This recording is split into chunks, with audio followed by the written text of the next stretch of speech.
it's all good, man. But that's why I haven't been back on TV as far as wrestling goes. I'm on a no-touch list. So don't touch me. I see you standing there. What are you, a stalker? Why are you here? What's this guy? He's one of our co-hosts. I know. But you need to talk. Say something. How's it going? It's good. It's all good. We only have a few minutes with you, but I wanted to ask you about the King. The history of the King through wrestling is one of the, I won't say gimmicks, but one of the traditions that's been around for a long time. When I grew up... Would you say it's one of the gimmicks? That's been around. You're right, it's a gimmick. No, I said... Everything in wrestling is a gimmick. I said traditions. Growing up, at least up in New York there, the first exposure I had to the King was Harley Race through WWE. He was a Johnny-come-lately. But then, when that was becoming, and WWE was growing, then, those who didn't know about Southern wrestling and Memphis wrestling and all that, was like, no, the King is Jerry the King Lawler. So then, as that was going on, and then you eventually came to the WWE, did it bother you that you were still the King, but then they were doing King of the Ring, so there were other kings while you were doing the King? I mean, I can't say that it really bothered me. I mean, I thought a little bit about it. But I always looked at that as imitation, sincerest form of flattery. The way the Harley Race King moniker came about was, I mean, Harley didn't even want to do it. He hated doing that. I mean, if you knew Harley Race personally, I mean, he was one of the very few gimmick people. I mean, Harley was old school. He was just a badass, and I mean, he was a grappler, a wrestler, and as far as any type of gimmick, he hated gimmicks. But the truth of the matter was, the WWE was in the process of kind of expanding, taking over the wrestling universe, if you will, all across the country. And one of the few remaining territories that was still in business was our Memphis or Mid-South territory down in our area there. And so when they came in to promote wrestling in our area, they realized that, and what happened with WWE at that time, they were able to steal away, not really steal, but most of the wrestlers themselves wanted to go and wrestle for the bigger promotion because they were the ones that were seen on national television. Right. So they wanted that wider exposure. So the guys would jump ship, just like, for instance, the AWA. I mean, Hulk Hogan was in the AWA, Bobby Heenan was in the AWA, that was owned by Vern Gagne. That was his territory up in the Northwest, and these guys were wrestling for him. But all of them jumped ship, went over to the WWE, and then when WWE came back into Vern's original cities, well, they had all the known talent, so people didn't know any different. They went to those shows and they drew big crowds.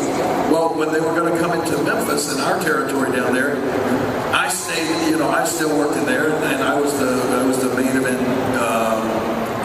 the premier wrestler at the time, and known as the King.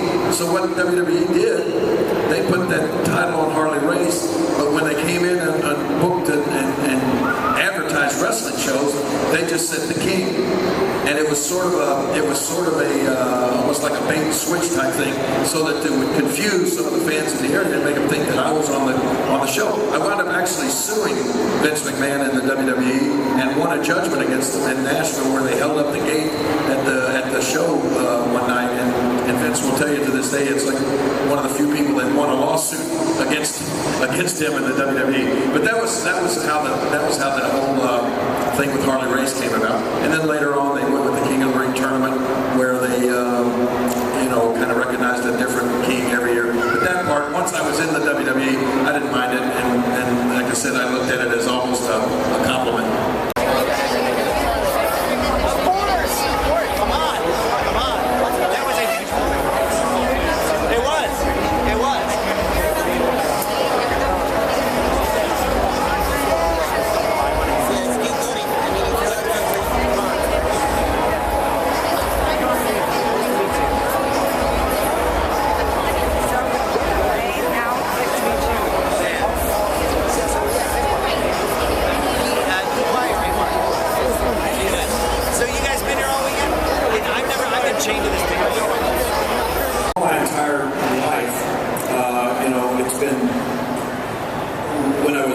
Full-time wrestling, it was wrestling almost every day of the week. Sometimes we'd do 10 matches in a week. So like every day and a couple of days, more than one show. And then, of course, I got into doing the commentary, and the wrestling slowed down a little bit. The wrestling was mainly on the weekends. I do a match on Friday or travel somewhere on Saturday and do a match, and then go on Mondays to do the commentary. And that's sort of it's a really cut back on the workload as far as wrestling goes. And now, though, with the advent of the Comic Cons, they're getting so popular, and they're going on all over the country every single weekend. I mean, I look at a situation where now, if I wanted to, I wouldn't have to get back to the ring on weekends or anything. I could do these Comic Cons in a different city, somewhere around the country every single week. So it's a great thing, and the fact that that everybody comes out and supports these conventions like they do, it's really great. And for somebody like me, it just gives you another alternative as opposed to sitting around and doing nothing in retirement. Auction, they have the comic books that you've done the artwork like that. So that's got to be really self-gratifying that they love your career as far as wrestling, but they're also now on board as far as your artwork. Yeah, it's kind of fun to get a little recognition for the artwork. I remember when I first was trying to get started, there was a wrestler in Memphis who was the main star at the time. His name was Fabulous Jackie Fargo, and he sort of befriended me, and I did a lot of free artwork for him at the time. But he started up a sign company and put his name on it, and then I did all the artwork and that sort of thing for it. But I kept badgering him and asking him, and it just looked like I wanted to try the wrestling one time. And then that was what I finally told him. I said, look, if I could just try it one time, Jackie, I promise you. Really, he kept telling me, he said, no, kid, you're a good artist. You got a good future in art. You're gonna make some money at this. You don't want to get into wrestling. And I kept saying, if I could just try it one time, I promise you, I'll go back to being an artist. I won't ever ask you again. So finally, he agreed, and I got to have one match. At least that's what I thought it was going to be. And then, of course, like I said, now, 44 years later, I'm finally getting a chance to get back to the artwork that I promised him I would do in the beginning, But it's one of those things that over the years, when you're in the wrestling profession, you don't have a lot of free time, you don't have a lot of spare time, you're traveling all the time. So I didn't get as much time to spend on artwork as I'd like to. And still to this day, I like to say, well, even though I'm not wrestling as much as I used to, and doing commentary and that sort of thing, that I'll spend more time on art. Very difficult to find that time. So that's why I do enjoy coming to these Comic Cons. It's almost a double-edged sword, though. Somebody will come up and say, can you do a commission? Can you do a Superman sketch or something like that? And I always want to do it, but then it's like, do I find time? I found, like last night, here's my girlfriend and I staying right there on South Beach and looking out at the ocean and everything, and wanting to go out there on the beach for a few minutes. Instead, I just have to sit down and draw a Superman sketch, at like 1 o'clock in the morning.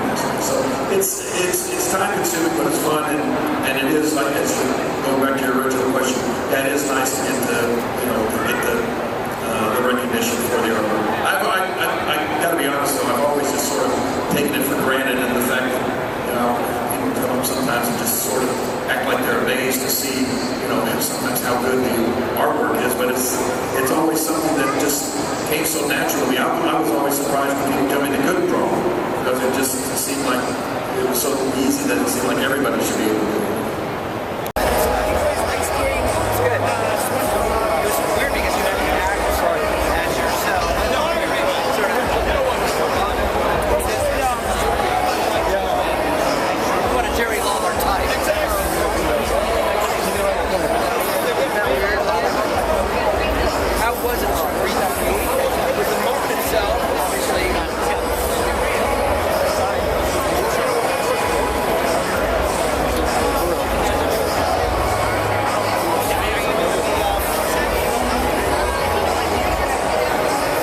That's true. I'm in our booth back there along with Mike, and we're signing autograph pictures and taking pictures of the people, but also do some have time to do some sketches and that sort of thing. And a lot of people come by and express the fact that they didn't realize that I did artwork or an artist or was an artist or whatever. And I always tell them that I've been drawing a lot longer than I've been wrestling, which is a long time.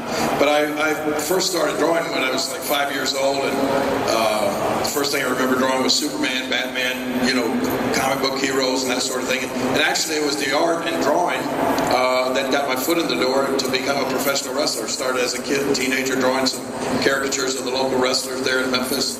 Sent some of the pictures to the TV station, and they got noticed by some of the wrestlers there. And that's how I got to meet the guys. And one thing led to another. And the next thing you know, 45 years later, I'm still getting back to doing artwork after doing wrestling for all those years. But one of the cool things about Mike here, how many years ago was it that you sent me that email?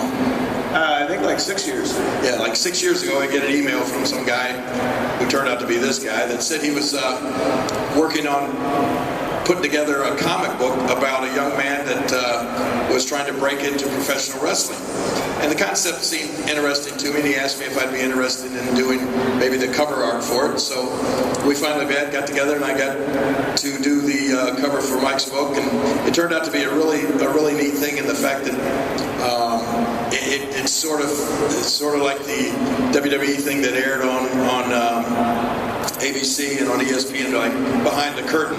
That's sort of what Mike's comic book Headlocked does. It kind of pulls back the curtain and shows what really goes on when a young guy is trying to break into the business. So it's a cool book, and some of the wrestlers that worked on the art as well, right, Mike? Yeah, one of the things we like to do is, it's a book about the art of wrestling, and so most of the art is done by actual wrestlers. The interiors are done by a Samoan wrestler from New Zealand, and then Ken Anderson did a piece of art for it. Booker T's doing a piece of art for it. Tony Atlas. We got some other. There's a lot of surprising guys, I guess, that have some skills with a pen that you don't necessarily think about because they're good at one thing, but they're also good at something else. Now you said Tony Atlas contributed some artwork for that. Did you kind of think twice on that decision after you saw his painting on In the House? He actually did a really good deal for us. Yeah. He did some. It's a pointillism piece, like that's how he works, which I think is amazing. Just to see the guy like that size, like just working with little dots. But yeah, he did a really cool piece for it. So for those who don't know what I'm talking about, if you get the WWE Network, there's a series called Legends House, where all these old WWE Hall of Famers and legends are forced to live together and see how it all turns out. But at one point, Tony Atlas starts painting this thing, and everyone just keeps, like, I think Roddy Piper kept looking over and goes, what the hell is he making? But that's great that so many wrestlers have this, I don't want to say this talent, but this passion and for the arts and the skills to do it, that you can get so many in this industry to contribute the artwork to it. Well, I've been a comic book fan my whole life, and there was never any really good wrestling comics. Like, there would be sort of licensed books that, felt like cash grabs and stuff, but I always wanted something that sort of conveyed the passion, for wrestling. And so I made this book, and then all the wrestlers who like comics, found out about it. Like, I'd see them at shows. Like, I sold books to Rob Van Dam and Shane Helms, in San Diego a couple of years ago, and then they actually did stories for the book later on, as fans of the book. So it's been really gratifying. I think, the guys that are fans on both sides of the fence have been really cool about helping us out. How many stories are out, and how many stories are you